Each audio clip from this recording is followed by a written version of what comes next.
Olá, estamos chegando com o programa que leva até você as iniciativas empreendedoras, os resultados e as prospecções das companhias listadas no mercado brasileiro. No BMC Business de hoje, nós vamos bater um papo com a Melina Rodrigues, que é Head de RI da Vivara, que com mais de 50 anos de história, é hoje uma das maiores joalherias do Brasil.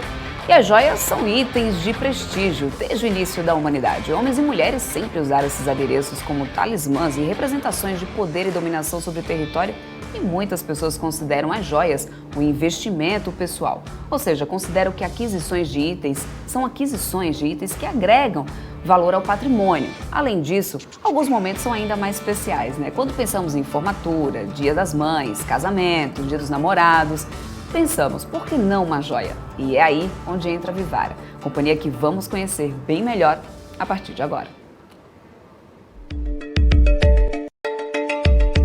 Lançada em 2019 na B3 com um valor de mais de 5 bilhões de reais, a Vivara oferece há quase 60 anos joias criadas com o mesmo cuidado em que os antigos ourives faziam joias exclusivas e eternas. Com um vasto portfólio em plena expansão, hoje a marca oferece produtos com design inovador, qualidade e o melhor custo-benefício da categoria.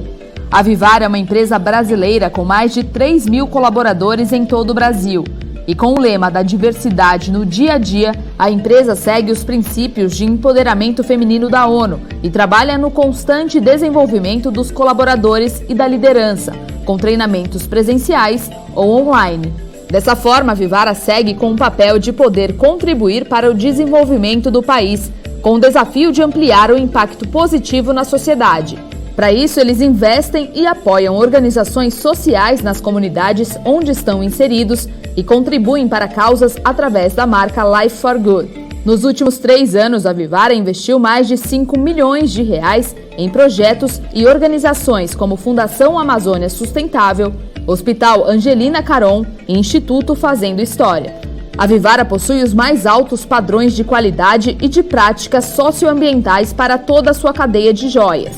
O ouro vem de uma mina brasileira da região de Minas Gerais, com certificado LBMA, garantindo que toda a extração e operação da mina sejam feitas de maneira correta e justa para as pessoas e para o meio ambiente.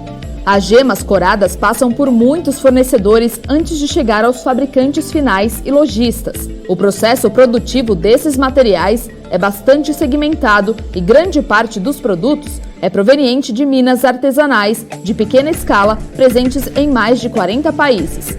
Por esse motivo, eles exigem que os fornecedores também cumpram um rígido código de conduta e política de fornecimento da empresa e trabalham continuamente de forma a criar protocolos que possam garantir a rastreabilidade desses materiais.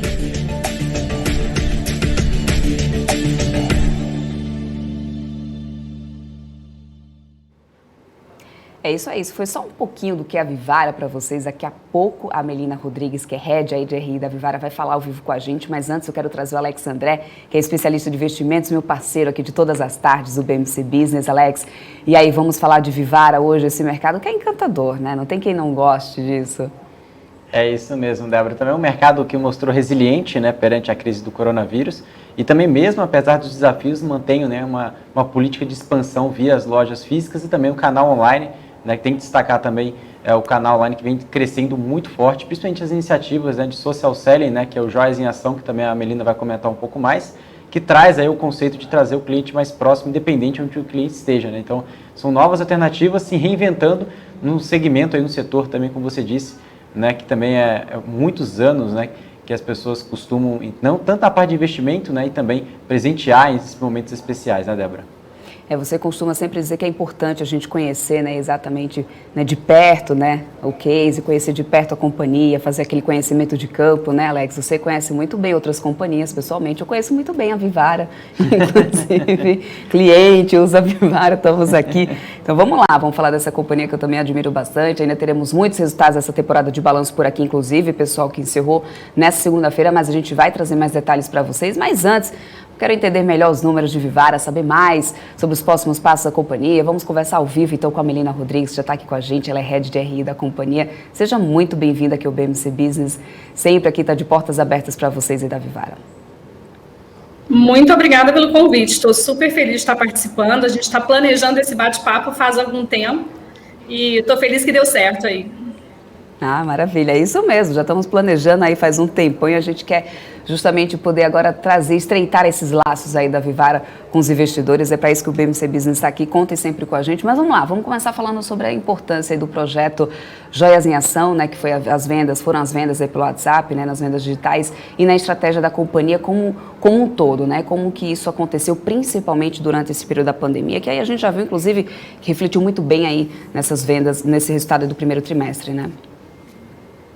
Realmente, o projeto Joias em Ação foi um dos projetos de omnicanalidade que a Vivara desenvolveu ao longo de 2020, dado que em março a gente fechou todas as nossas lojas, né, loja física, a empresa é uma empresa de varejo físico, então foi uma das alternativas que nós encontramos de maximizar as vendas do canal online. O projeto ele começa muito pequeno, em abril, né, quase que como um piloto, a gente extraiu ali as melhores vendedoras para contactar os melhores clientes, fazer um approach mais, de fato, proativo com esses clientes. E ao longo da jornada de 2020, com a postergação de todas as medidas de isolamento que a gente acabou vivendo, acabou se estendendo por muito mais tempo do que a gente imaginava inicialmente, esse projeto foi ganhando funcionalidades e ele foi ganhando muita relevância, tá?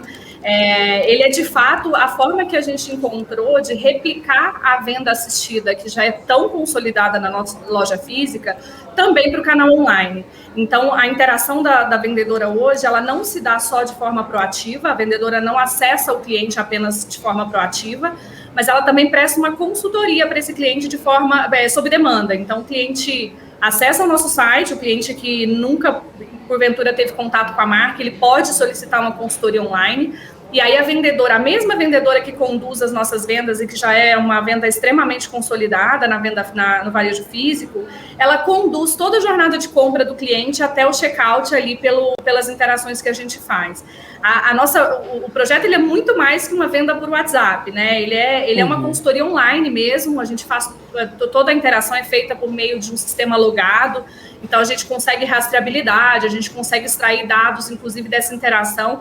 E foi um projeto que foi super importante para a gente alavancar as vendas do e-commerce aí, que era um e-commerce relativamente pequeno quando tudo começou, né? E ele foi se ajustando ali ao passo que a gente foi evoluindo nesses formatos e ganhou uma relevância extremamente positiva aí até o final do ano e ainda continua sendo o grande destaque aí do desempenho da companhia.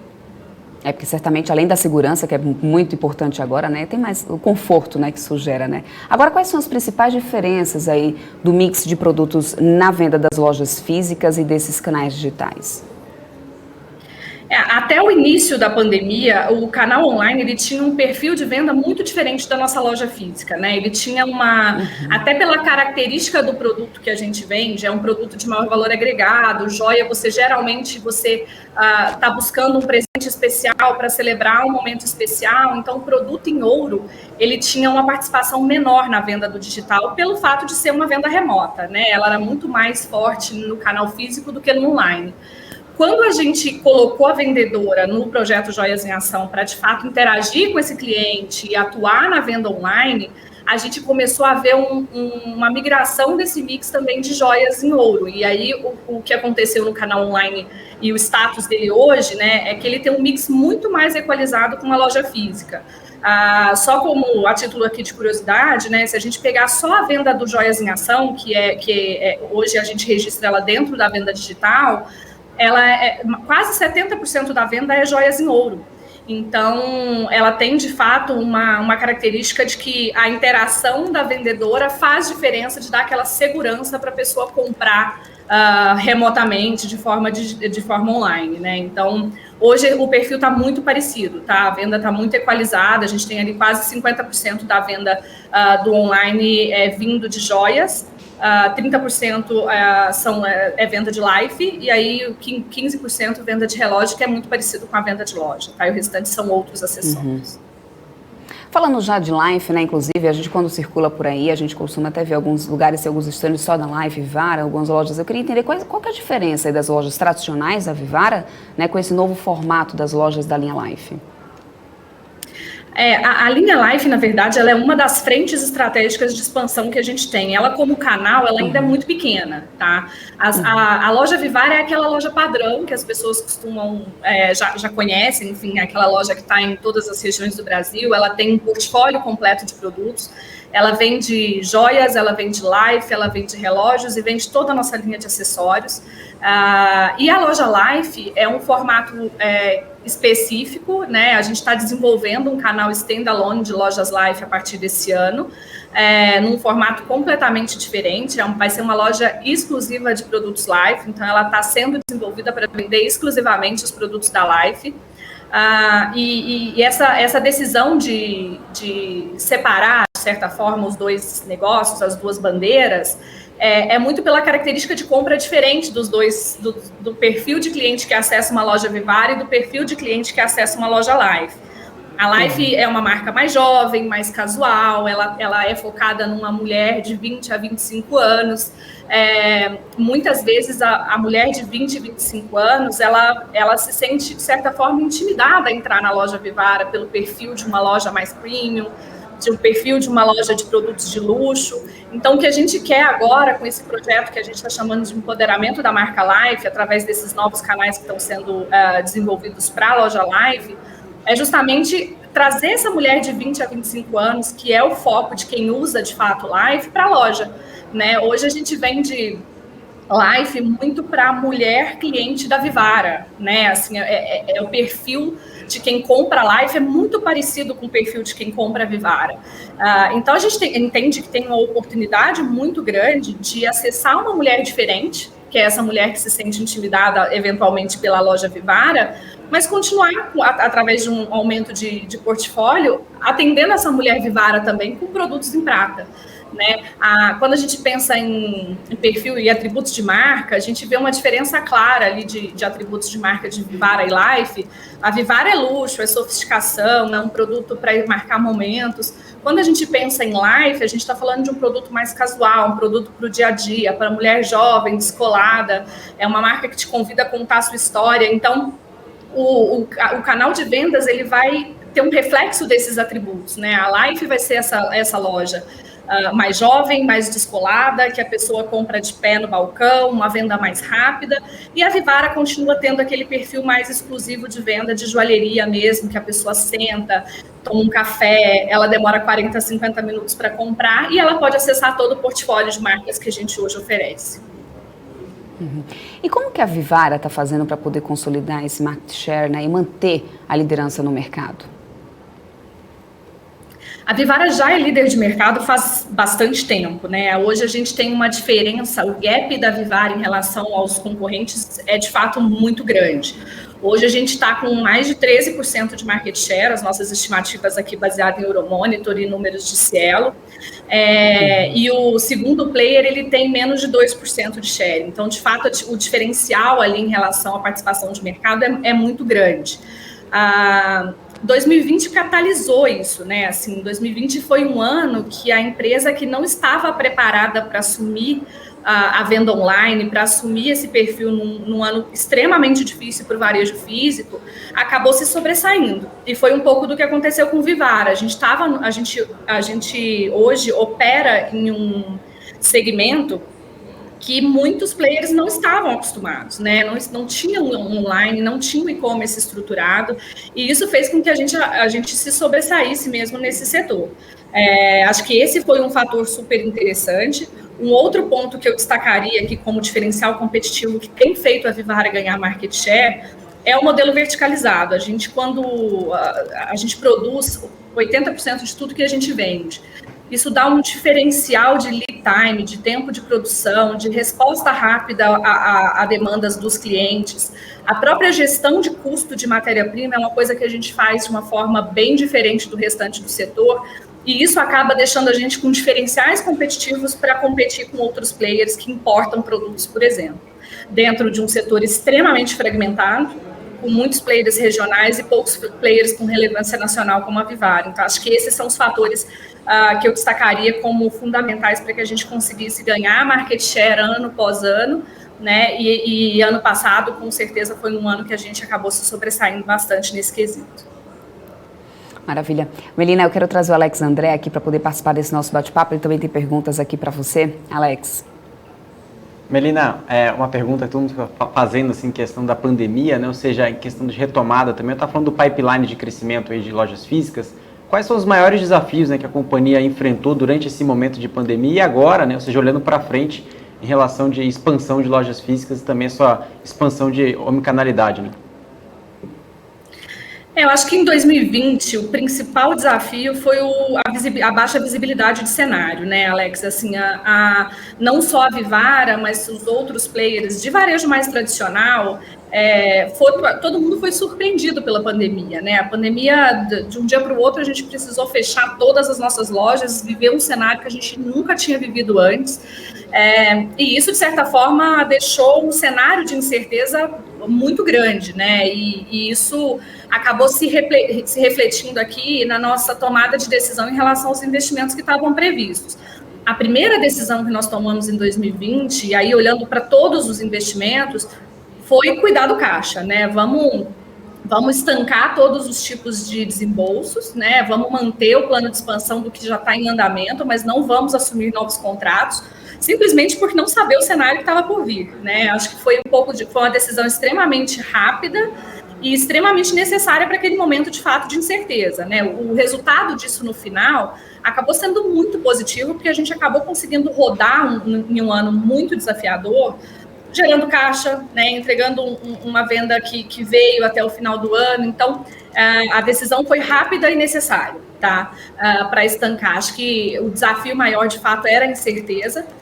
Esse ano, em que pese a gente ainda está vivendo um cenário não normalizado do ponto de vista de varejo físico, né? De certa forma, as nossas lojas ainda estão com restrição, a gente ainda está rodando com restrição de horários em shoppings, ainda tem um cenário anormal do ponto de vista de operação de lojas, mas a gente tem um cenário um pouquinho mais conhecido, né? Hoje, a gente entende que não faz sentido a gente estancar investimento, porque a gente sabe que deu para rodar. Né, a gente entendeu que o e-commerce, que era muito pequeno, ele vai conseguir substituir em parte, neutralizar em parte esse efeito de loja fechada. Então, para a gente, isso foi fundamental para a gente tomar a decisão de não paralisar investimentos, tá? Isso foi uma decisão que a gente tomou já no começo do ano.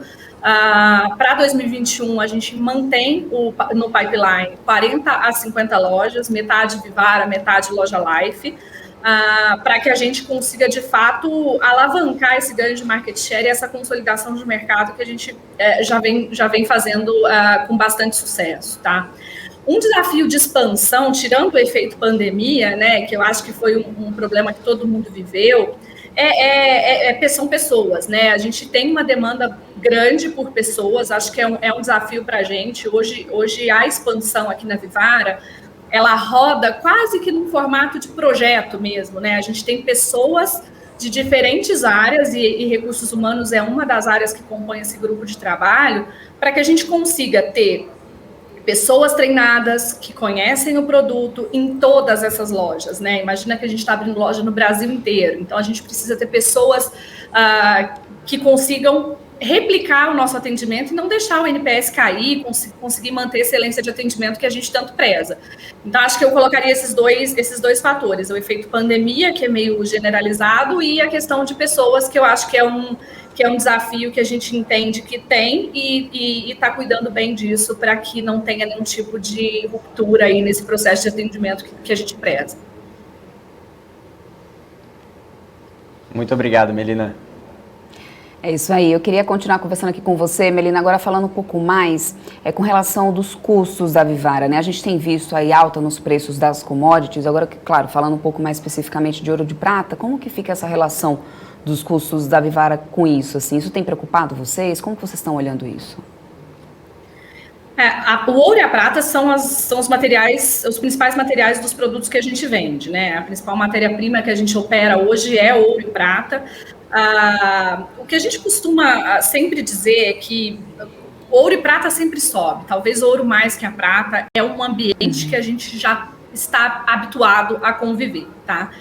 E ele sobe para todo mundo, então o que muda aqui na dinâmica acaba sendo relativo, a gente acaba, pelo fato de ter um modelo verticalizado, a gente tem um pouco mais de condições de deixar os repasses mais graduais. Por quê? Porque eu tenho uma fábrica, eu guardo estoque, eu tenho estoque de matéria-prima, então eu não tenho compras tão frequentes para fazer como os outros players que importam.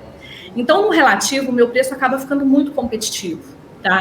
E isso acaba sendo fundamental para que a gente consiga segurar, de fato, os níveis de rentabilidade da companhia, que é o que a gente tem conseguido fazer, e isso tem ficado muito claro nos resultados que a gente tem entregado aí para o mercado desde o IPO, tá? É óbvio que quando esses efeitos de aumento, eles são muito altos, você acaba tendo que abrir mão de algum repasse para que você continue competitivo, para que você, enfim, continue, que o seu cliente continue se identificando com a sua marca pelos níveis de preço que você vem atuando.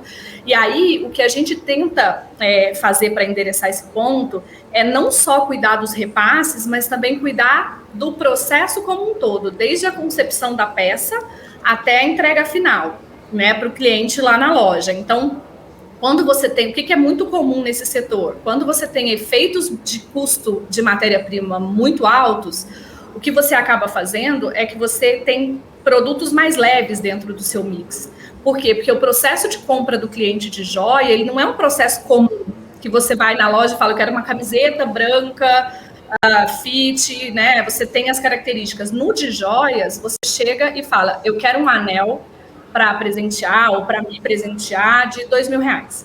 E o que a gente tenta oferecer dentro desse cenário é uma variedade de anéis de entrada ali de R$2.000 que a gente consiga oferecer para o cliente, para aquele que tem a opção de escolher. Então, a gente amplia esses itens de entrada, que em geral são itens mais leves, né, que tem menos gramatura de ouro, mais pedras, enfim, para que a gente consiga dar essa possibilidade do cliente encontrar um produto de R$2.000 para presentear alguém que ele ama, que ele gostaria. Então, eu acho que esses dois cuidados, né, repasse de preço, e a gente acaba no relativo sendo muito competitivo, e concepção de produtos, né, desenvolvimento de produtos que consiga dar essa diversidade para o cliente escolher, e aí a gente consegue rodar com rentabilidades muito equalizadas aí dentro desse cenário. E como que funciona a cadeia de suprimentos, né, da fábrica em Manaus para poder garantir a boa composição de estoques das lojas? Manaus, ela fica concentrada basicamente no processo produtivo. Então, a gente, toda a matéria-prima é enviada dos fornecedores diretos ali, que são locais, tanto prata quanto ouro. É tudo enviado para Manaus. Em Manaus, a fabricação é feita, a gente dentro da fábrica, nós temos 3 linhas de produção diferentes, a gente tem uma linha de produção de life, uma linha de montagem de relógio, uma linha de ouro, né, produtos em joia, e aí esses produtos são enviados novamente para São Paulo. Todo o envio é feito via aéreo, então é um tipo de envio que de certa forma é rápido e menos custoso, né? Porque você descer de Manaus para São Paulo de caminhão torna o frete um pouco custoso para quem faz. Então, quando você faz via malha aérea, é mais barato, né, de fazer. E aí, aqui em São Paulo, a gente faz a distribuição para o Brasil inteiro, também via aérea, e aí faz a composição de estoque em todas as lojas. Hoje, a gente tem 4 perfis de lojas diferentes. Essas lojas, elas mudam a composição de estoque de acordo com o perfil dela. Então, só para dar um exemplo, se você for no JK Iguatemi, a composição de produtos que vai estar disponível para você no JK Iguatemi vai ser diferente dos produtos que vão estar disponíveis na nossa loja de Interlagos, por exemplo. Então, essa clusterização faz com que a gente ajuste o mix de produto de acordo com o perfil do shopping onde a gente está instalado. E isso tem funcionado muito bem. A gente tem loja em diferentes perfis de shopping desde a década de 90, ali Interlagos, Aricanduva, são shoppings hoje que a gente atua desde a década de 90 e são perfis de lojas que atendem muito bem aí o nosso mercado. Uhum. Agora, falando um pouquinho assim dessas datas sazonais que a gente sabe que são muito importantes, né, para as vendas da Vivara, quais foram as estratégias que vocês adotaram aí com a retomada das lojas físicas, né, que bateram aí, tanto nas lojas físicas como digitais, né, que bateram aí com o Dia das Mães, inclusive, nesse ano, né, o que vocês pretendem manter para as próximas datas, como por exemplo o Dia dos Namorados, que já está quase chegando aí? O Dia das Mães para a gente foi muito desafiador, porque a gente operou com loja fechada até o dia 23 de abril, né? A nossa operação ela estava toda organizada toda organizada para operar online, porque a gente não tinha visibilidade de quantas lojas estariam fechadas, quantas lojas estariam abertas, e a gente conseguiu fazer o Dia das Mães com lojas operando, que para a gente é muito importante, é muito positivo, tá? Foi o nosso melhor Dia das Mães da história, então a gente teve uma performance extremamente acelerada de vendas, tanto em loja quanto no e-commerce, e uma das alternativas que a gente usou, que eu acho que fica agora para todos os outros eventos, foi a primeira vez que a gente fez o nosso catálogo virtual. A gente sempre mandava um catálogo com as joias ali, com as coleções da Gisele para casa do cliente, e existia um certo, uma apreensão mesmo de mudar isso, né? O cliente não vai mais receber o catálogo, como é que vai ser isso?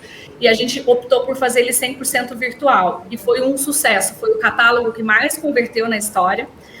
De fato, o mundo está se tornando mais digital, né? O cliente também está absorvendo esse digital com mais... ele está absorvendo muito bem esse digital, né? Ele recebeu o catálogo virtual, chamou atenção, foi o catálogo que mais converteu na história. Então, isso é uma estratégia que vai ficar para frente, a gente vai migrar de fato para o virtual e vai deixar de fazer os catálogos impressos, que foi um sucesso. Maravilha. Falando agora um pouco de investimentos, também despesas, começando aí com despesas operacionais, né? As despesas operacionais e as de marketing, né? Cresceram em torno de 7%, mais ou menos, em relação ao primeiro trimestre de 2020. Quais foram as razões para as despesas aumentarem? É um ponto de preocupação para a companhia? Não é um ponto de preocupação, não. Eu acho que o que aconteceu esse ano foi que a gente, como eu disse para o Alex na pergunta anterior, a companhia decidiu e teve uma decisão estratégica de não paralisar projetos, né? A gente está com um pipeline de projetos de expansão, de empoderamento life, projetos do digital, projetos diversos, que a gente optou por, esse ano, não paralisar. O ano passado, nós fizemos a tomada de decisão foi muito rápida e a gente estancou todas as consultorias, todos os projetos que estavam em andamento pela incerteza do cenário. Esse ano a gente, por decisão estratégica de fato, a gente optou por não fazer, né? Não estancar projeto, continuar fazendo todos os projetos que a gente já tinha no pipeline, e foi por isso que a despesa acabou aumentando nessa magnitude. Um outro fator, quando você fala de despesa de marketing, por exemplo, que foi uma das contas ali que subiu em relação ao primeiro tri do ano passado, a despesa de marketing foi exatamente porque a gente não paralisou os projetos de Dia das Mães, Dia dos Namorados e tudo que já estava em andamento, tá? O ano passado, a gente optou por paralisar por não conhecer o que viria pela frente. Então, esse aumento de despesa, ele não muda para a gente a perspectiva para o ano, e ele foi uma tomada de decisão extremamente consciente da companhia por entender que esses projetos vão ser muito importantes para que a gente consiga sustentar o negócio de fato, tanto projetos de consultorias quanto os projetos de marketing. Um pouco aí sobre a omnicanalidade, né, da companhia. Eu queria só entender um pouco, se você pudesse falar um pouco mais de como funciona e como que isso pode gerar valor para os clientes. A omnicanalidade já é a estratégia da Vivara desde 2016, tá? Então, isso já está dentro da dinâmica de operação da companhia desde 2016. O que nós estamos fazendo esse ano é basicamente integrando canais de fato, né? A gente está unificando o estoque. Então, tem um projeto de implantação de unificação de estoque que está acontecendo hoje. Hoje nós temos 110 lojas já com estoque integrado. A gente já consegue cobrir 80% de todas as praças para que o cliente decida onde e como comprar, né? O cliente não é da loja, o cliente é do cliente. Desculpa, o estoque não é da loja, o estoque é do cliente, né? Ele que tem que optar por onde e como ele quer receber. Então, hoje nós já fazemos shipping from store de 110 lojas, a gente consegue atender mais lojas, mais praças com essas lojas que já estão conectadas. O pick-up, né, que é o retiro em loja, ele já acontece há bastante tempo e ele é responsável por quase 40% das nossas entregas do e-commerce. Então, 40% das compras que são feitas no e-commerce já são retiradas em loja. E com Joias em Ação, a gente conseguiu pegar a vendedora e trazer ela para vender no e-commerce. Então, isso também é uma integração de canais.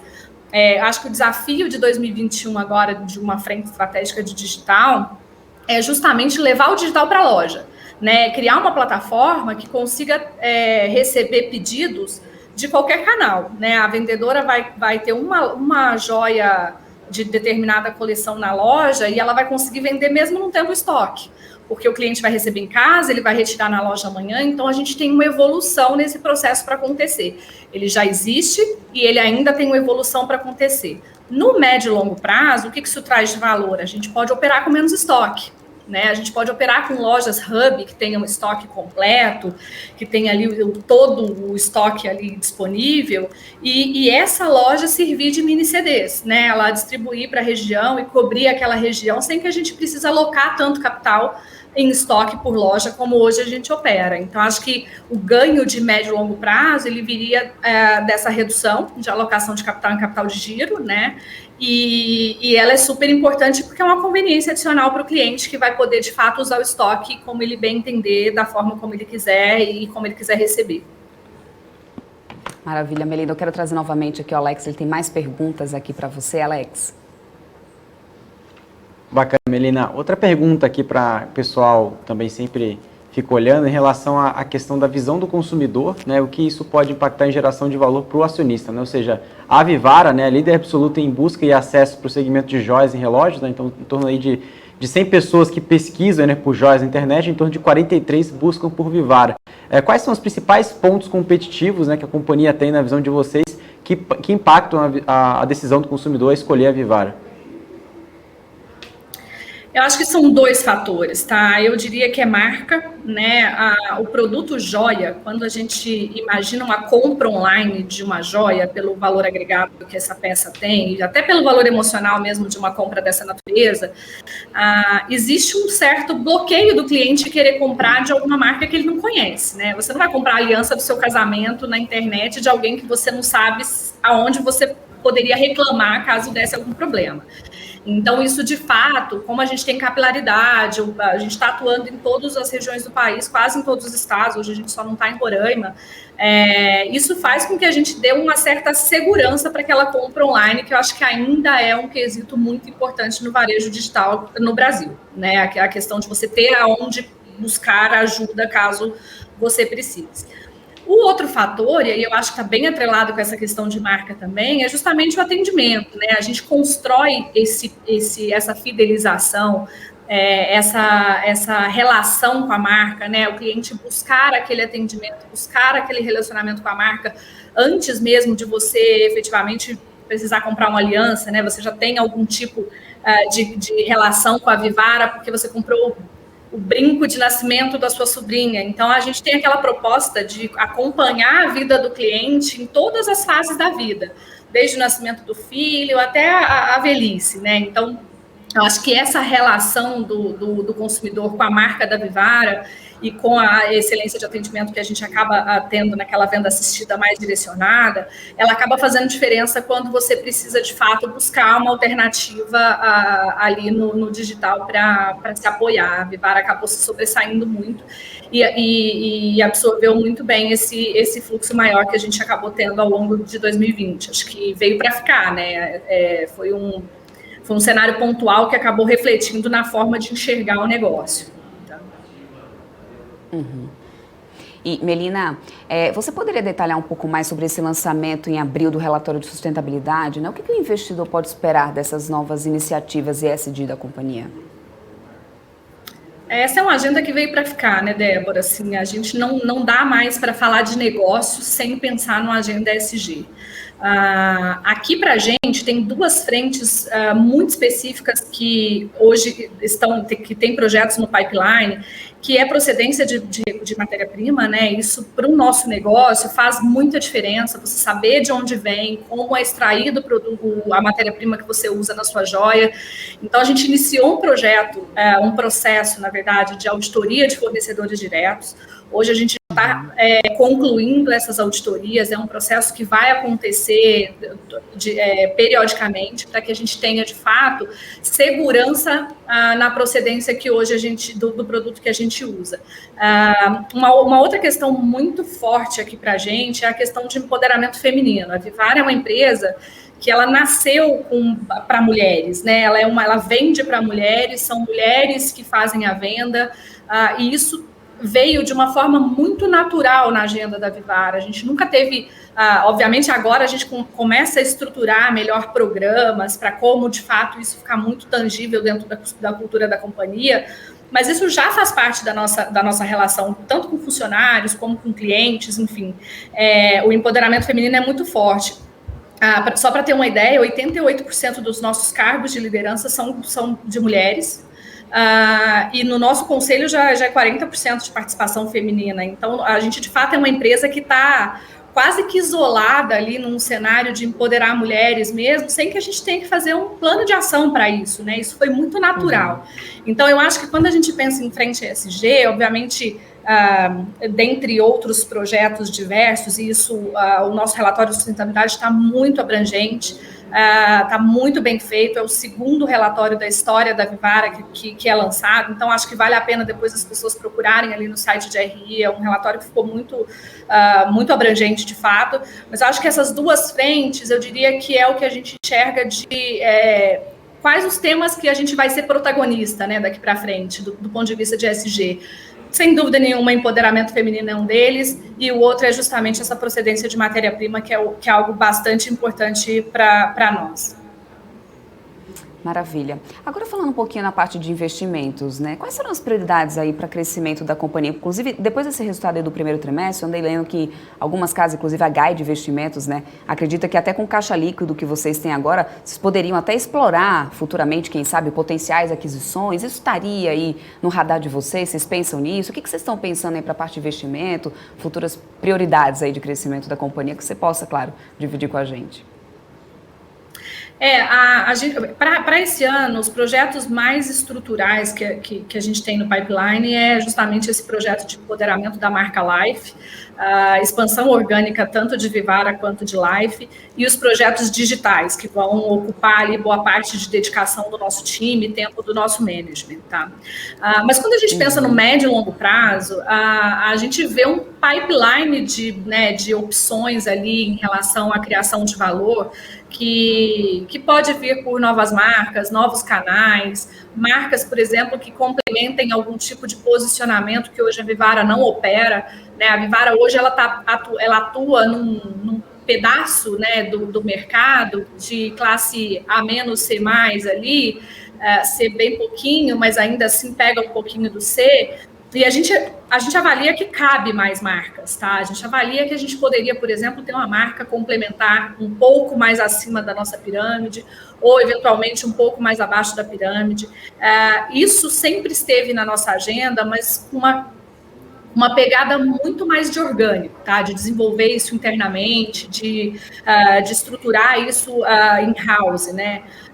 O que aconteceu foi que ao longo do ano passado, pelo fato da concorrência estar mais fragilizada, muitos players acabaram sentindo um pouco mais, a agenda do inorgânico começou a ser discutida com um pouco mais de carinho, né, eu diria. A gente hoje avalia que essa complementariedade, ela poderia vir eventualmente por uma aquisição. Né, obviamente, o assunto ainda a gente está no estágio muito inicial desse tipo de discussão, mas hoje essa possibilidade existe, ela está na mesa hoje para ser avaliada com um pouco mais de cuidado, tá? A gente ainda acredita que a parte de alocação de capital, quando a gente pensa no nosso core, pensa em Life, pensa em Vivara, a gente tem muito para crescer no orgânico. A loja Life, por exemplo, como um canal, ela tem menos de 3% de penetração em shopping. Né, 3% é nada, a Vivara está com 30%, né? Então, assim, a gente tem muito para crescer ainda no orgânico. Mas eu acho que nesse cenário de concorrência mais fragilizada, acho que faz sentido a gente parar para analisar uma opcionalidade de uma aquisição ou de alguma incorporação de marcas que complementem, de fato, o nosso portfólio. Ou seja, não está fora do radar, né, Melina? Vamos ficar de olho não aí, qualquer novidade, inclusive. Lembre que o BMC Business está aqui, que é para poder justamente conseguir estreitar esse laço aqui, né, da companhia com os investidores. É só falar, olha só, tem novidade, aí a gente já pode contar, aí vocês vêm aqui para poder contar essa novidade aqui para o investidor. Eu vou perguntar aqui, trazer o Alex, na verdade, aqui, que ele está me passando aqui, que tem mais questão, que tem mais dúvidas aqui para poder tirar com você. Alex. Melina, outra pergunta aqui para falar um pouco mais sobre as lojas Life, da marca Life. Qual que é a estratégia de vocês quando vocês instalam uma loja da Life em um shopping, por exemplo, onde já tem uma loja também da Vivara? Ou seja, qual que seria essa estratégia dentro da companhia em atingir dois públicos diferentes, olhando que tem as duas lojas no mesmo segmento, no mesmo empreendimento, como um shopping center, né? A estratégia inteira de empoderamento da marca Life, quando a gente pensa em expansão, 100% das lojas estão sendo pensadas para shoppings onde a gente já tem operação de Vivara. Então, isso é um dos fatores determinantes ali de shoppings mapeados para a gente instalar essa loja Life. O produto Life, ele já é um produto extremamente consolidado, então ele já representa ali 30% da venda, e quando a gente analisa quem compra Life hoje, é basicamente o cliente da Vivara, né? Ele é o cliente que é a mulher que vai comprar um brinco para ela e eventualmente compra uma pulseira para a sobrinha, né? Que é mais nova, que é o público que usa Life hoje. Então, qual que é a estratégia de Life, né? É você abrir um ponto de venda adicional em outro corredor do shopping, em outro piso daquele mesmo shopping onde a gente já tem uma operação de Vivara, para conseguir capturar esse cliente que de fato usa, né? É um pouco daquela história.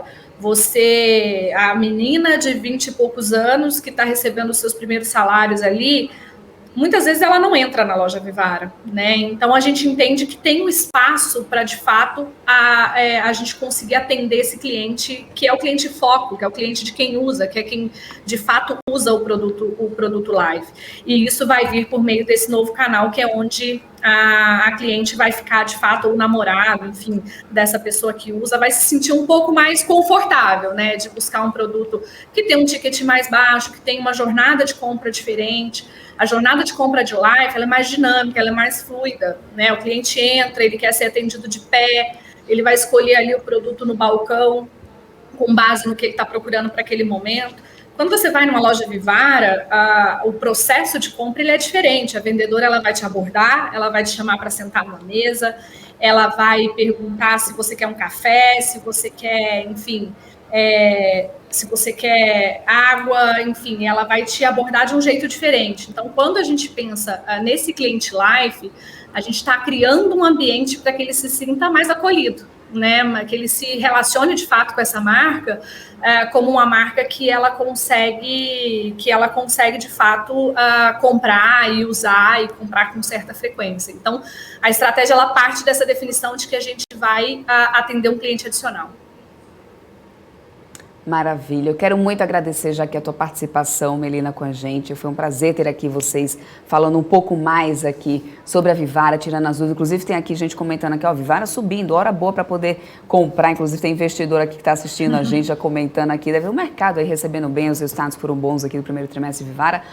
Uma ótima tarde aqui para vocês. Lembre-se sempre, estamos aqui de portas abertas para a Vivara. Tem novidade? É só aparecer aqui pelo BMC Business, porque a ideia da gente é justamente estreitar esses laços aqui das companhias com os investidores para ser um canal mais direto aí de comunicação, inspirar os investidores, porque a nossa ideia é realmente levar informação e agregar valor, né, aos investidores, aos investimentos aí dos nossos telespectadores. Muito obrigada, Melina, pela sua participação. Até uma próxima.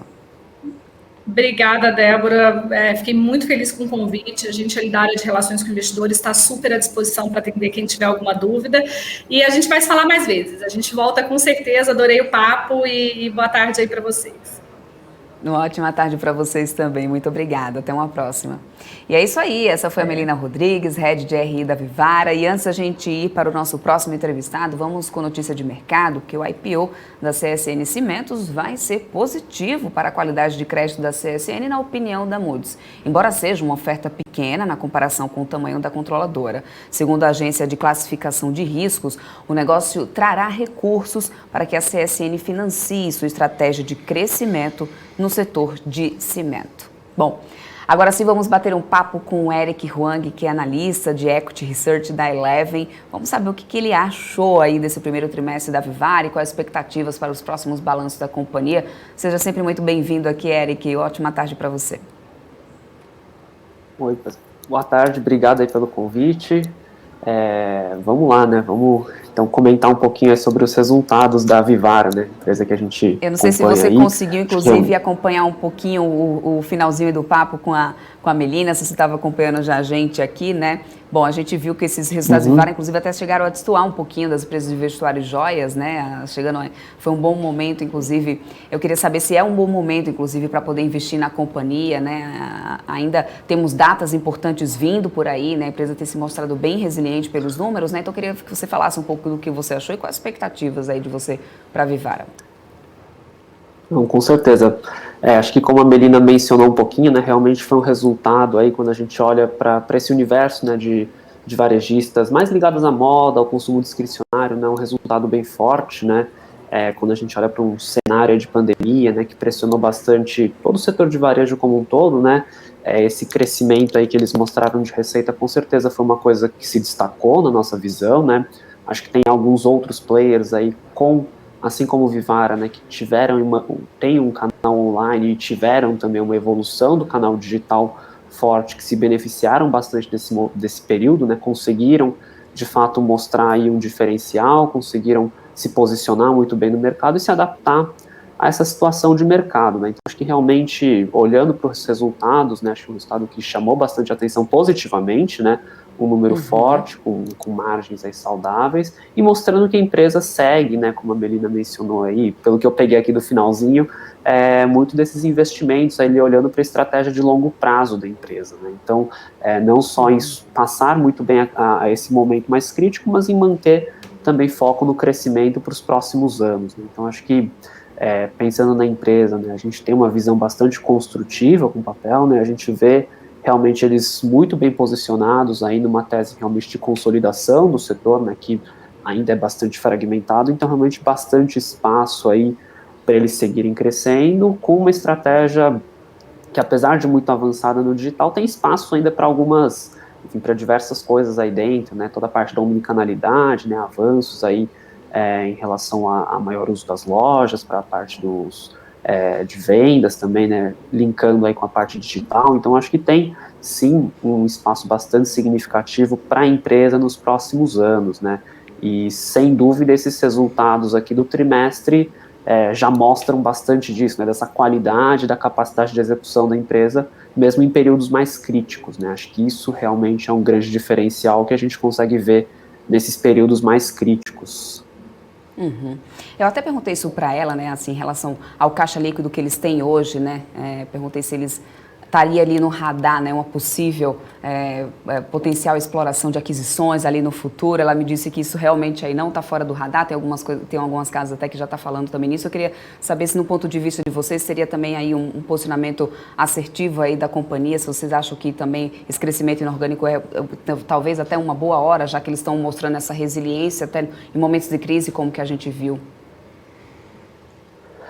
Assim, pensando até no próprio setor de varejo, né, nesse varejo aí mais ligado à moda, vestuário, acessórios, a gente viu alguns movimentos, né, um movimento forte, né, do Grupo Soma recentemente, Arezzo também fazendo ali algumas aquisições ao longo do ano passado, né, então acho que é uma coisa que esses players que se mostraram mais fortalecidos na crise, com certeza estão aí na frente, né, dos concorrentes, e com certeza uma oportunidade que você tem no mercado, né, de eventualmente encontrar um player que sofreu um pouco mais, mas tem um ativo, seja ele uma marca forte ou penetração num segmento específico que eventualmente dentro de casa a empresa entenda que não necessariamente vai ser ali o melhor caminho desenvolver internamente, né, então acho que traz aí oportunidades, né, acho que esses movimentos recentes, como eu mencionei, acho que mostram um pouquinho, né, dessa visão aí, né, dos grandes players que não se beneficiaram, né, mas se mostraram mais vitoriosos, né, nesse sentido,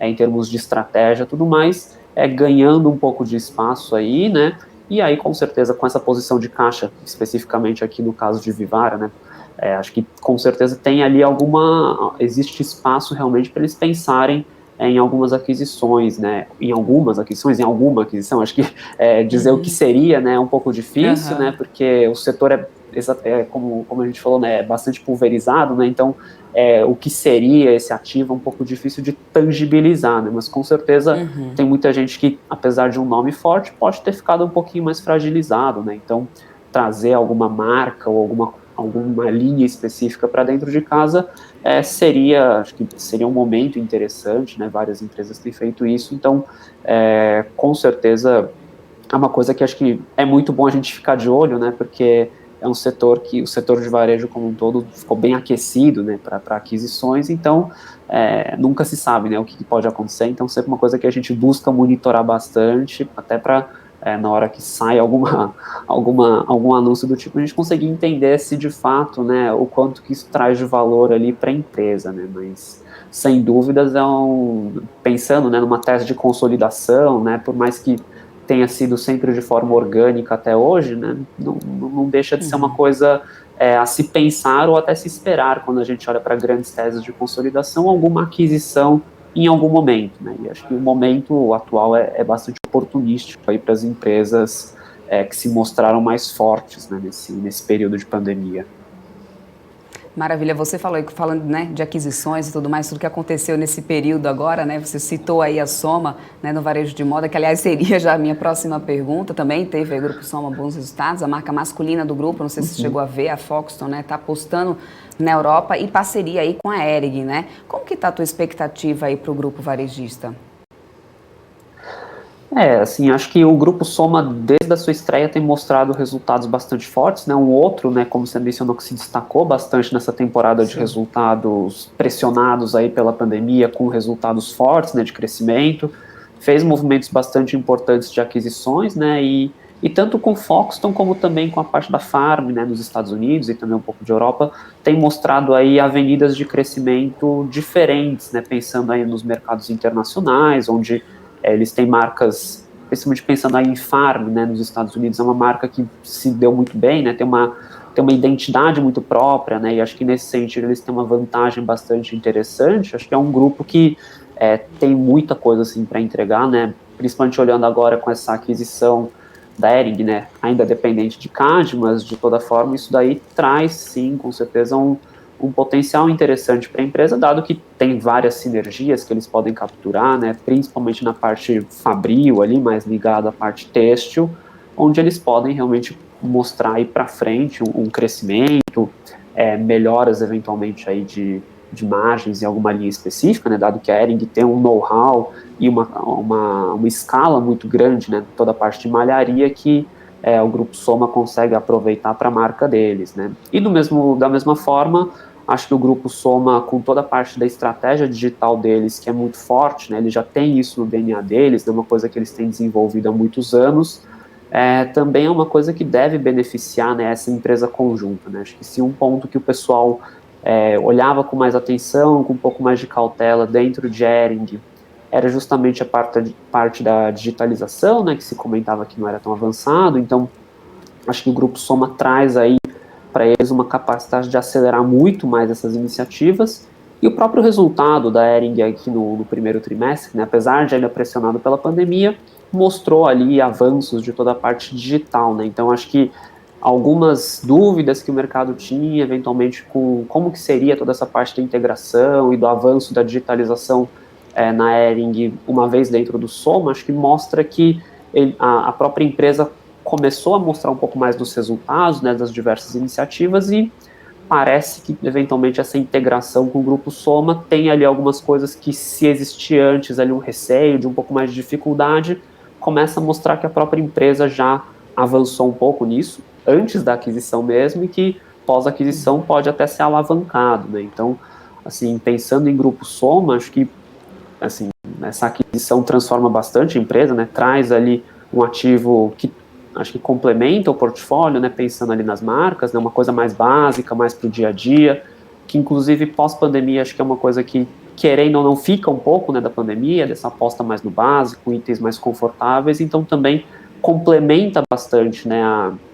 ali a linha de marcas e vamos dizer assim, de tipos de produtos que o Grupo Soma oferece, né? Então, sem dúvidas, acho que tem bastante espaço para o grupo crescer, acho que para mostrar resultados, e todo o histórico aí de aquisições, né, que eles fizeram desde a primeira aquisição, né, construção do grupo mesmo, né, através de aquisições, colabora positivamente quando a gente olha para mais essa aquisição, né? Por mais que ela tenha um porte muito maior, né, acho que depois de tantas aquisições feitas ao longo da história, a empresa fica muito mais preparada para fazer um movimento do porte como é esse atual aí de integração com a Hering. Então, assim, pensando, né, em perspectivas futuras, a gente vê sim o Grupo Soma aí com bons olhos. Acho que é uma história bastante interessante de consolidação dentro do setor de moda, né? Acho que uma das histórias, né? Porque a gente tem outras empresas também aí, como a Arezzo, que também tem seguido nessa linha agora com mais aquisições, né? Então, acho que é um outro caso aí que a gente precisa acompanhar também, que deve vir, acho que com outras novidades também, dado que, inclusive, concorreu, de certa forma, aí com o Grupo Soma pela Hering, né, em algum momento. Maravilha, Erika. Eu quero trazer o Alex André aqui para esse nosso bate-papo. Ele também tem perguntas aqui para você. Alex. Erika, acho que foi bem bacana o que você acabou de falar sobre o Grupo Soma, mas só explorando um pouquinho mais sobre o próprio grupo, a última aquisição, né, acho que não foi a última, mas uma das aquisições mais recentes, e a companhia também ressalta bastante na expansão de crescimento, que é a NV, né, uma aquisição em torno de 210 milhões de reais. Eu queria que você trinchasse um pouco mais esse case, porque é totalmente diferente da Farm, enfim, dessa estratégia de crescimento, ou seja, é totalmente digital, ou seja, apesar de ter pouquíssimas lojas físicas aqui em São Paulo, e também a Soma Ventures, né, esse braço aí para comprar marcas pequenas, mas também promissoras, né, como a própria Lauf, né, que foi a primeira aquisição. Qual que é a sua visão da NV e também desse braço novo aqui, e qual que é a diferença de uma aquisição que eles fazem, que tem até uma diluição dos acionistas em relação à NV, e essa aquisição em relação à Lauf, né, ou seja, na parte estratégica da companhia e também no impacto financeiro, né? Sim, acho que começando um pouco pela NV, né, acho que de fato é uma aquisição que foge um pouco daquele modelo, a empresa em si, né, foge um pouquinho daquele modelo tradicional que a gente pensa, né, mas justamente aí acho que tem uma oportunidade muito interessante, né, porque você pega uma empresa que já tem toda uma operação digital, né, uma força muito grande da marca e da própria da pessoa, né, da Nath como embaixadora da marca, que acho que trazem aí diferenciais bem significativos na própria base, né, de clientes, numa certa recorrência, numa certa fidelização que acontece da marca com clientes, e um potencial muito grande a ser explorado, né? Toda a parte das lojas físicas, né, uma coisa que praticamente é inexistente, né, muito pequeno na marca, né, e é uma coisa que o Grupo Soma sabe fazer muito bem, né, a operação das lojas. Então acho que aí, nesse sentido, eles têm um espaço muito grande para explorar de lojas, acho que entendendo as particularidades da marca, entendendo especificamente locais que faria mais sentido, né, shoppings que tem ali o perfil da consumidora, mas ainda assim há um espaço a ser explorado. E também toda a parte da distribuição para as multimarcas, né, que acho que é um outro canal que o Grupo Soma opera muito bem, né, NV já estava presente, mas acho que tendo a estrutura do Grupo Soma, toda a parte de tecnologia para fazer, de fato, as vendas, toda a parte do sell-in para essas multimarcas é uma coisa que deve acrescentar bastante, acho que potencializa muito mais o que já era uma marca, de certa forma, forte ali dentro do âmbito de existência ali, olhando para redes sociais mesmo, né, o próprio Instagram, que é muito forte para a marca, né? Então acho que além disso, existe aí um espaço bastante significativo de expansão nos outros canais que o Grupo Soma já domina muito bem há muito tempo, né?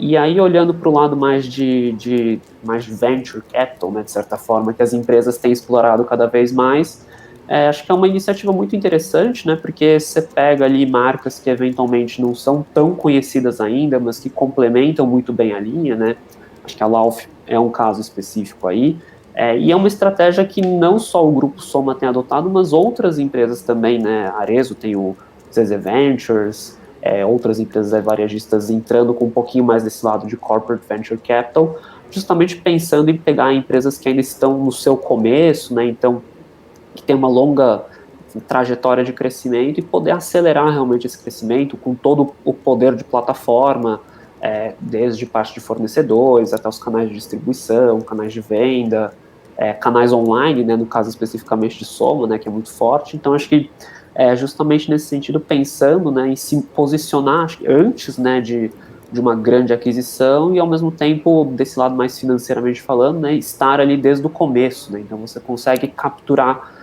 não só o valor que você traz em termos de receitas e de EBITDA, mas também o valor de uma marca, né, mais o lado intangível ali que você vai capturar desde o início, né, sem ali toda a questão de diluição e tudo mais. Então, acho que também é um outro lado, uma outra forma de enxergar, né, mas acho que principalmente aqui é esse lado de você conseguir pegar uma marca que esteja se destacando aí, mas seja ainda pequena, e que você enxerga ali o fit dentro da sua linha, do seu ecossistema de marcas, e consegue acelerar de uma forma que desde o início ela já tem ali várias integrações também, né? Então você consegue aproveitar muito melhor, acho que toda essa trajetória, e a trajetória acaba sendo muito mais rápida de crescimento do que eventualmente pegar uma empresa um pouco mais madura, né, tá? Do que você consegue, de fato, construir a marca já se apoiando em todos as suas fortalezas aí, nos seus ativos que ajudam em toda essa trajetória da empresa. Maravilha, Eric. Eu quero muito agradecer aqui a tua participação com a gente. Seja sempre muito bem-vindo aqui para poder a gente falar um pouco mais de mercado, falar um pouco mais de setores. Seja sempre muito bem-vindo aqui no BMC Business e já, até uma próxima aqui para você, hein? Eu que agradeço o convite de vocês aí, uma boa tarde para vocês. Forte abraço para todo o pessoal da Eleven, até mais. Obrigado, abraço.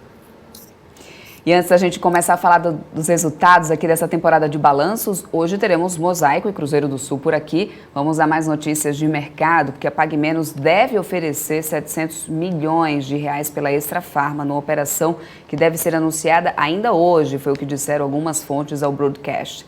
Metade do valor seria pago após a aprovação da operação pelo CAD. Já os 50% restantes seriam divididos em 2 parcelas iguais, que seriam desembolsadas no prazo de 12 meses e 24 meses após o pagamento da primeira parte. O valor pode sofrer alteração dependendo da inclusão ou não da transação de uma dívida de 100 milhões da Extrafarma. A venda da rede de drogarias, que pertence ao Grupo Ultra, faz parte da organização do portfólio da empresa. Bom, agora sim, vamos começar essa temporada de balanços, aí vamos aos resultados aí da Mosaico, né, que teve um lucro líquido da companhia, aliás, o lucro líquido da companhia caiu, na verdade, né, Alex André, 68%. Para 3 milhões de reais no primeiro trimestre de 2021. Conta pra gente aí como que foi esse primeiro trimestre da Mosaico.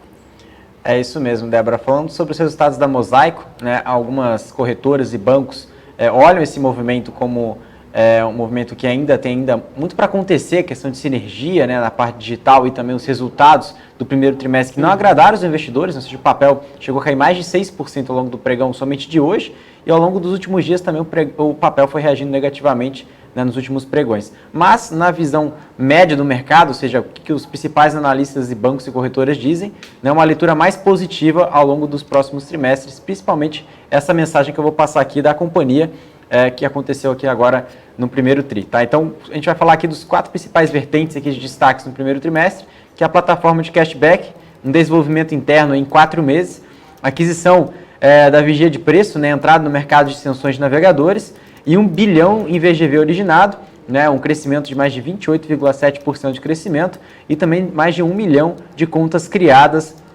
Está falando em torno de 3,1 milhões de alertas de preços criados também, ou seja, a companhia com vertentes ainda muito novas, né, ou seja, ainda tem uma frente muito grande ainda para percorrer.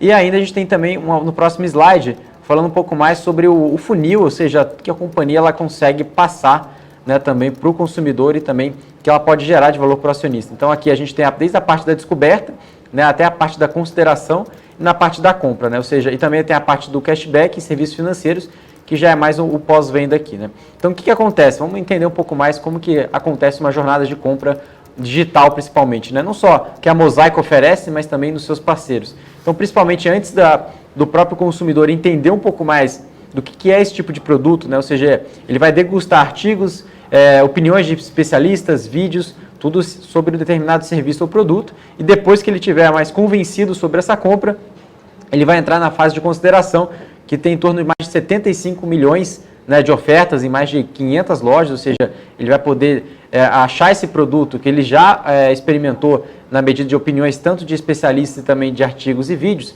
ele vai ficar mais convencido e aproveitar a sua oferta e ao mesmo tempo, mesmo que ele não queira comprar nesse exato momento, ele vai ativar o alerta de preço e ver o histórico do preço de acordo com o tempo, ou seja, se o preço está atrativo agora, ou se vale a pena ele esperar e colocar esse alerta, e depois que ele fizer esse movimento de compra, ele vai ter o cashback dessa compra presente em mais de 390 lojas, e também na parte de pagamentos, ou seja, de serviços financeiros, ele pode pagar tanto cartão de crédito, usar a sua wallet, né, ou seja, toda a iniciativa digital para promover essa compra e também receber o seu cashback e utilizar dentro do ecossistema também da Mosaico. Tá? Então é uma solução completa, né, desde o início da cadeia até o pós-venda que a Mosaico veio oferecendo e também se desenvolvendo. Né?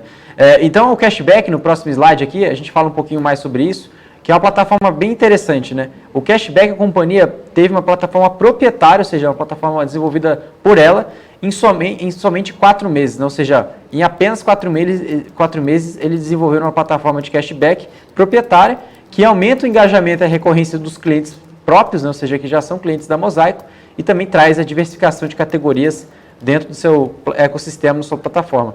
Aqui no próximo slide a gente traz aqui a multiplataforma, né? Ou seja, a companhia ela sai, né, de um conceito de ser somente um site buscador de preço, e ela começa a olhar um pouco mais sobre a visão de aplicativo e também de extensões, né, como a última aquisição, que é o Vigia de Preço, que ela já entra no mercado de extensões, como a própria Melius também entra nesse sentido de cashback, né, de extensões, e também de originação de GMV fora das propriedades da Mosaico. Né? E a companhia também olha essa diversificação de categorias como uma forma mais positiva para integrar dentro do seu portfólio de produtos e também uma equipe altamente especializada para atender todos esses tipos de produtos para endereçar o seu cliente de acordo com a sua necessidade. Aqui no próximo slide a gente traz as iniciativas estratégicas, as principais aqui, né? Ou seja, a classificação por ofertas de acordo com inteligência artificial, né? Ou seja, de acordo com a preferência do cliente, o que ele vem buscando na internet, você acha que realmente é isso que o cliente quer, de acordo com o preço que ele quer, então ele traz um cupom de promoção, uma forma mais exclusiva, e também a descoberta do cliente em novos produtos que ele possivelmente esteja relacionado com o produto que ele já esteja pesquisando antes, ou também que pode ter endereçado a ele, que ele ainda não descobriu. Né? Aqui na parte de serviços financeiros, a gente tem um cashback integrado com a wallet, como a gente tinha comentado ali, novos serviços financeiros, ou seja, a companhia ela olha novos serviços que ainda ela não tem, né? A gente está falando aqui de cartão de crédito, empréstimos, como a mesma pegada que a Melius também vem fazendo, ou seja, tirar essa cara um pouco mais de fintech na parte de cashback e também na parte de buscador de preço, olhando mais em rentabilizar seu cliente na parte de serviços financeiros. E aqui também, uma notícia até recente, né? Ou seja, já começou a rodar, né, dentro do BTG, no Marketplace, né, o cashback da Mosaico, né? Ou seja, ainda a companhia está começando já a rodar esse ecossistema e ainda deve aí, desfrutar aí de novos ganhos aí dentro de uma plataforma do BTG que compete também, né, com um player que a gente conhece bastante, que é o Banco Inter, que também vem crescendo cada vez mais. Então, na plataforma de serviço aqui no próximo slide, a gente traz aqui a cadeia, né, de todo o ecossistema da Mosaico. A gente tem aqui na parte de serviços financeiros contando com o BTG Pactual, e dentro dessa bolha aqui, dessa cadeia toda, a gente tem aqui na parte de conteúdo, a parte de social commerce, ou seja, a parte de vendas por canais de redes sociais, alerta de preço, como o Vigia de Preço, a última aquisição, visando sempre o consumidor, né, o foco no consumidor, trazendo cupons e promoções e também a descoberta do cliente, como a gente comentou ali, que são artigos, opiniões de especialistas e também vídeos para cada vez mais o consumidor ficar mais atenado do que realmente ele queira comprar. Né? E também na parte de contas e alertas criados, como a gente comentou no início da apresentação, no próximo slide, a gente fala um pouquinho mais que foram mais de 1 milhão de contas criadas e mais de 3,1 milhões de alertas de preços criados e mais de 1,7 milhões, né, de alertas atingidos, ou seja, que efetivamente foram impactados. E aqui a gente vai falar no próximo slide um pouco mais sobre os números do GMV, né, do valor transacionado dentro da plataforma, subindo 28%, né, no último trimestre de 2020, no primeiro tri, a gente estava falando um pouco mais de 790 milhões, agora no primeiro trimestre já crescendo, né, quase 30%, superando 1 bilhão de reais. Tá? Nas visitas totais, né, no Mosaico, a gente vê aí crescendo mais de 13% em relação ao primeiro tri de 2020 ao primeiro trimestre de 2021, né, passando mais de quase 187 milhões de visitas totais. E aqui no próximo slide, receita bruta crescendo 18,3%, no mesmo nível de comparação, né, chegando a 58,1 milhões de reais, e também o lucro bruto também crescendo 15,7% a 45,7 milhões de reais. Né, e por fim, a gente tem aqui no último slide, para falar um pouco dos principais indicadores que realmente o mercado, né, não gostou tanto, né, que é a questão da geração de caixa, ou seja, a companhia não conseguiu gerar caixa no mesmo ritmo que ela conseguiu gerar no ano passado. Então a companhia teve um EBITDA, né, caindo em torno de 55,4%, comparando com o primeiro trimestre de 2020, chegando a 6,9 milhões de reais, e também o lucro líquido, né, ou seja, da companhia, caindo muito forte, né, caindo 68,1%, próximos a 3 milhões de reais. Débora. Maravilha, Alex. A gente vai continuar aqui com mais temporada de balanço, mas antes disso, antes da gente falar de Cruzeiro do Sul, vamos para mais notícias aqui do mercado, Alex, prevendo que a Selic pode chegar aí a 6,5% em dezembro. O Credit Suisse acredita que haverá uma queda da demanda por imóveis novos nos próximos 12 meses. Por essa razão, o banco rebaixou a recomendação de Exetec, Mitre, Even e Direcional de alta performance acima do mercado para neutra. Nos casos de Cirela, Moura do B, e a recomendação foi mantida, né, acima do mercado, enquanto Tenda e MRV foram mantidas em neutras. Analistas do banco também veem risco de queda no guidance de lançamentos e na performance de venda, considerando a alta concentração de lançamentos no segundo semestre. Bom, agora sim, vamos para a segunda companhia aqui para poder a gente encerrar essa temporada de balanços por hoje, Cruzeiro do Sul, né, que registrou lucro líquido de 16,3 milhões no primeiro trimestre. Houve uma reversão aí de prejuízo do mesmo período de 2020, né, Alex? Cruzeiro do Sul é um dos cases que vieram surfando em relação da pandemia, porque eles têm um movimento de digitalização muito forte. Então, na medida das principais cases aqui da Bolsa relacionados à educação que tiveram uma perda significativa de receita, de lucratividade, né, ou seja, de rentabilidade da parte da base de alunos, no outro lado a gente está vendo aqui também a Cruzeiro do Sul, que também vem engajando cada vez mais seus clientes na parte digital. Né? Então, aqui na apresentação a gente vai falar um pouquinho mais sobre isso, qual que é a explicação da Cruzeiro do Sul, ou seja, apresentar resultados sólidos, apesar, né, do ambiente desafiador promovido pela Covid-19. Então, aqui no primeiro slide, a gente traz aqui, vamos colocar a apresentação aqui na tela, para a gente explicar um pouquinho mais sobre a operação da Cruzeiro do Sul, né, no Brasil todo, e também qual é a expectativa também da companhia ao longo do tempo. Né? Então, aqui a gente tem aqui a Cruzeiro do Sul, é um dos maiores e mais relevantes grupos de educação do Brasil, né, com mais de 358 mil alunos em seus 27 campi e mais de 1.200 polos, né? Então, a companhia, ela mantém a sua presença nacional, né, praticamente em todos os estados aqui do Brasil, relacionados ao campo de EAD, né, ou seja, educação à distância, e no campo presencial, né, a gente tem aqui na parte de Brasília, também na parte do Paraná, ou seja, depois da aquisição da Universidade Positivo, e também a gente tem aqui no Rio Grande do Sul e também na região aqui do Sudeste, principalmente aqui em São Paulo. Tá? Então, aqui no próximo slide, a gente traz aqui que a companhia, né, traz o foco na qualidade, que são os principais pilares estratégicos, ou seja, traduz em posições de liderança quando comparado a outros players listados. Quando a gente falou da última vez aqui sobre Cruzeiro do Sul, a gente falou muito sobre isso, né? Ou seja, as conquistas de alguns cursos que a Cruzeiro do Sul ganhou como um dos melhores cursos do Brasil, né? Principalmente em relação à medicina, como a medicina da Unifran, né? Que ganhou entre primeiro lugar entre as privadas no estado de São Paulo, em relação à pesquisa da ENAD de 2019, com conceito máximo de nota 5. E também da medicina na Universidade da Positivo, né? Primeiro lugar em Curitiba, em segundo lugar no estado do Paraná, entre públicas e privadas. E também tem de outros conquistas recentes aqui, como 2 melhores cursos do Brasil no conceito preliminar do curso do CPC, né? Entre cursos públicos e privados, como a medicina da Unifran, como a gente comentou, e também da engenharia de produção da Cezuca, né? Então tem bastante coisa aqui para a gente comentar sobre ganhos, né, de liderança, né? Ou seja, a companhia ela vem sendo cada vez mais renomada na qualidade dos seus cursos e vem ganhando representatividade, né, nessa relação. Aqui na parte de destaques, né, a gente tem aqui que a companhia teve um processo de captação consolidado que cresceu 15% em relação ao ano passado. A companhia também teve um processo aí de captação presencial que cresceu basicamente flat, né, 0,5% superior ao ano passado, atingindo 49 mil alunos. Mas ela não perdeu, né, em relação a isso é muito importante, ela não perdeu a sua base de alunos, ou seja, ela continuou captando. E o EAD, ela veio crescendo também quase 24%, no total mais de 101 mil alunos.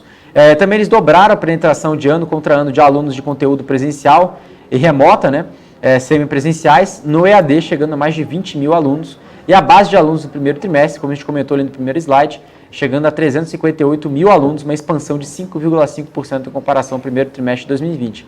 Já a margem EBITDA, né, a companhia é muito conhecida pela sua margem de lucratividade e geração de caixa. A companhia tem uma margem EBITDA de 6,8 percentuais, uma expansão, né, de 6,8 pontos percentuais para 29,7% versus o ano passado.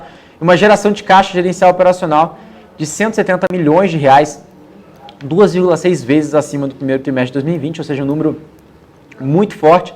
E também de abertura de dois novos campi, né, no ano letivo de 2021, o de Guarulhos e também de Vila Lobos, e a melhoria nos indicativos acadêmicos, né, nas 3 instituições, na FSG, Unip e Brás Cubas, que passaram para o conceito 4 e 5 no IGC 2019, e no conceito de 77% das instituições ativas da Cruzeiro do Sul educacional versus 57% anteriores, né? Então a companhia também ganhando qualidade nos seus, tanto no campo e também nos polos acadêmicos, né? Na captação, aqui a gente vai passar no próximo slide, o que a gente traz aqui, né, na parte de captação, né? A gente relembrando que a companhia continuou captando, né, em torno de 15% em relação ao ano passado de crescimento. A educação à distância é o principal foco, e também de retomada de lucratividade, geração de caixa e também resiliência no portfólio. Então a companhia vem crescendo 24%. Na parte presencial, a companhia expandiu 0,5%, mas superior, né, acima do registrado do ano passado, com uma rematrícula levemente inferior ao histórico, tá? No próximo slide, a gente fala aqui de destaques financeiros e também destaques operacionais, né? A companhia, só para lembrar alguns números, né? Falando de geração de caixa, né, que foi 2,6 vezes acima do primeiro trimestre, como está aqui na tabela, acho que vale a pena olhar essa tabela para entender um pouco mais o crescimento da companhia. E a receita líquida, que totalizou 421,1 milhões de reais, crescendo 0,9%, comparado, né, ao primeiro trimestre, com as aquisições de Brás Cubas e também da Universidade Positivo, e o aumento da base total de alunos, né, como a gente comentou ali, de 5,5%, com forte expansão no EAD, né, o presencial caindo 11,5%, mas o EAD crescendo quase aqui 20%. Tá? No próximo slide, a gente fala um pouco mais sobre dados operacionais, tanto de ticket médio e graduação de receita líquida.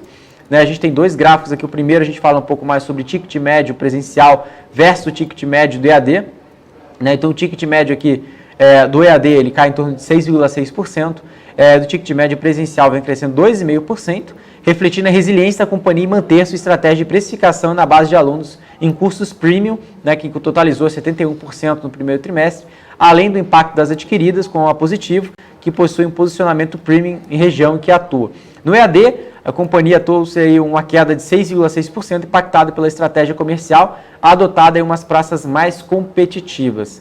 E aqui do lado a gente tem um gráfico também para falar um pouco mais sobre o crescimento de receita líquida, né, tanto na parte presencial e EAD, né, então a gente vê aqui também a receita líquida, né, superando aqui 0,9% no primeiro trimestre de 2020, principalmente pela expansão de negócios do EAD, e no presencial a receita foi impactada pela menor base de alunos, por um processo de captação tardio, né, menos boletos emitidos por período, e além do impacto negativo, né, da liminar de desconto obrigatório na unidade da Unip, em torno aí de 10 milhões de reais, que dá em torno de 2,4% da receita. No EAD, abertura de novos polos no ano, né, crescendo aqui também uma parte muito forte, em torno de 8%, somados à maturação das unidades de aumento na base de alunos em cursos premium, que contribuiu para a expansão das receitas. Tá? Então a companhia aqui no próximo slide a gente traz uns dados operacionais de lucro bruto também do EBITDA. Né? A companhia, na parte do primeiro gráfico, a gente traz aqui o lucro bruto com a margem bruta, a companhia crescendo o lucro bruto, também a margem bruta. Então o lucro bruto atingiu mais de 200 milhões de reais, crescendo 3,8%, com uma margem de 47,6%, um resultado de maior participação no EAD na operação, ou seja, o EAD ele ganha escala, né, que também é o outro motivo, ou seja, ganho de escala da companhia, e modelo acadêmico com maior conteúdo digital no presencial, que contribuiu para a expansão da margem bruta. Então, ou seja, a companhia ela traz aí também a digitalização dentro do ensino presencial. Aqui no EBITDA, né, geração de caixa, que atingiu mais de 125,1 milhões de reais, né, um crescimento de 30%, né, 30,8% superior ao primeiro trimestre, com uma margem de 29,7%, o que contribui para esse avanço. Né, basicamente, 4 principais motivos. Primeiro, a mudança no mix de receita, com participação maior no EAD, o avanço digital no semipresencial e também a evolução positiva, né, no PCLD, em torno de 1 ponto percentual, que dá em torno de 5,7% da receita, e também capacidade de integração das adquiridas, mantendo foco em qualidade, como a gente comentou ali no segundo slide, referente a reconhecimentos e prêmios que a companhia vem ganhando. Aqui, a gente pode falar um pouco mais também, né, sobre a companhia, que ela vem gerando muito caixa. Então, aqui no nosso último slide, a gente fala um pouco mais, né, sobre essa relação, né, principalmente sobre dados operacionais de investimentos e geração de caixa operacional gerencial. Então, a companhia, no primeiro trimestre, que a companhia teve investimentos de aproximadamente 25 milhões de reais, uma redução expressiva em função do impacto das aquisições de Brás Cubas e da Positivo no ano passado. Em ano, o aumento dos investimentos, né, em manutenção refletem retomadas de projetos que haviam paralisados no início de 2020 em função da pandemia. Aqui também a gente passa um pouco mais para falar sobre o aumento expressivo, principalmente sobre EBITDA, né, nesse aumento aqui que se refere à redução nas contas a receber e também no aumento de adiamento de estudantes, né, na parte de clientes. Também excluindo os impactos não recorrentes da geração de caixa operacional, seria em torno de 176 milhões de reais, como a gente comentou aqui, essa linha aqui de azul mais escura, né? Aqui no nosso último slide, a gente fala um pouco mais sobre dados operacionais, né, falando da dívida. Então, a companhia encerrou o primeiro trimestre com uma dívida líquida, né, no valor de 438 milhões de reais. O benefício de captação, né, feita em fevereiro via oferta do IPO em torno de 1 bilhão de reais. Então, a companhia aqui colocando o cronograma de amortização das debêntures, né? Então, a gente fala aqui na maior parte das debêntures sendo liquidadas entre 36 e 48 meses. E também tem uma parte relevante ali, 280 milhões em 72 meses, né? Então, prazo de amortização seguem equacionados, sem grandes desembolsos nos próximos 2 anos, né? Como a gente está comentando aqui nos 12 meses, em 108 milhões de reais, em 12 meses, em 24 meses, 113 milhões de reais. Tá bom? Então esse é o principal ponto aqui da Cruzeiro do Sul, uma companhia que vem crescendo no foco em qualidade, também aumentando sua capilaridade tanto no ensino presencial, inserindo ensino digital, né, o EAD cada vez mais presente, e como a gente observou também, acho que não é uma grande novidade para o mercado, o EAD vem surpreendendo, vem crescendo matrículas, e o ensino presencial vem ficando relevante, mas também, ao mesmo tempo, vem sofrendo também o desafio em relação ao avanço da pandemia, né, Débora? Pois é, Alex, e olha só, antes da gente encerrar por hoje aqui, eu quero aqui só para uma última notícia do mercado, que a CSN vai fazer 2 reajustes de 7,5% em junho e julho. Olha só, a Companhia Siderúrgica Nacional informou, né, que vai fazer esses 2 reajustes, 7,5% cada um, né, nos meses de junho e julho. E segundo a companhia, o reajuste em 2 etapas tem como objetivo facilitar a compra dos clientes e o mercado de forma geral. A empresa informou que também não terá mais contratos com montadoras com prazos superiores a 3 meses, uma estratégia que também vale para a linha branca. Para esses 2 segmentos, a alta será de cerca de 70% em julho. O vice-presidente comercial da CSN, Luiz Fernando Martinez, disse que o último reajuste para esses setores foi feito em janeiro desse ano e que o preço precisa ser corrigido. Tá aí uma última notícia para o mercado. Quero muito já agradecer a audiência de todos vocês que estão aqui no chat. Aliás, muita gente comentando aqui como foi a entrevista aqui com a Vivara, o Gilberto dizendo assim: Vivara é top, acionista e consumidor. Olha aí, que bom, Gilberto. Sim, Vivara tem produtos maravilhosos. O Altieri dizendo assim: o Vivara está subindo bastante. Ele que tinha comentado bastante, estava subindo. E depois ele estava dizendo que não sabia que a Vivara tinha produtos, achava que não conhecia, que achava que a Vivara só tinha produtos para mulheres. Não, Altieres, tem produto masculino e, aliás, tem bastante coisa. Tem relógio, tem necessaire, tem carteiras, tem muita coisa mesmo, além de joias, né? A Vivara tem muita coisa também, produtos masculinos por lá, então vale a pena, aquela quase uma garota propaganda, né? Poderia ser o Mechan, mas não é, tá, gente? É só conhecer um pouco mais da loja mesmo. A Investidora Inteligente também está por aqui, dizendo assim: traz a Luiz Barsi qualquer dia, mais uma mulher investidora de preço. Olha só a Investidora Inteligente, não sei se você conseguiu acompanhar, mas a Luiz Barsi esteve aqui já essa semana, ela esteve aqui com a gente, ela falou um pouco aqui com a gente. Essa semana, Alex, me lembra que isso foi semana passada, ela falou da Taurus, semana passada. Ela veio aqui para poder falar da Taurus aqui com a gente, até porque a família Barsi é aí a maior, né, acionista aí da Taurus, então ela esteve aqui, falou com a gente. Se você perdeu, não tem problema. Vai na nossa playlist aqui no nosso canal do YouTube, procura a playlist aqui do BMC Business, que você consegue acompanhar aí como foi essa entrevista aqui com a Luiz Barsi. Ela está sempre aqui pela BMC também. Então, ela está sempre aqui presente. Vai lá, se você perdeu, você consegue acompanhar tudo na íntegra. Bom, Rui das Neves também está por aqui sempre. Uma ótima tarde aqui para você, Rui das Neves. O Rilke Rocha está por aqui também, dizendo assim, o ambiente e atendimento sempre foram ótimos na Vivara. Que bom que vocês gostaram. A gente tem muito mais para poder trazer aqui para vocês. Amanhã a gente também vai ter mais companhia aqui para poder trazer para vocês. Vai ter aqui, a gente vai ter, deixa eu ver se eu já posso aqui dar spoiler. Posso? A gente vai ter amanhã Tecnisa, Alex, para poder a gente trazer aqui para o pessoal e todo mundo conseguir tirar as dúvidas aí sobre essa companhia, sobre esse case ao vivo aqui no BMC Business. Então, mas por hoje, vamos ficando por aqui. Uma ótima tarde para você, Alex. Obrigado por hoje. Muito obrigado, Débora. Acho que foi mais fácil esse bate-papo hoje, né, com a Vivara. Você que é uma grande consumidora, consegue até vender o case para todo mundo aqui. Vende naturalmente já, né? Já usa há muito tempo, já conhece, ficou bem mais leve, bem mais fácil. Mas agradecer todo mundo aqui da equipe da BMC News.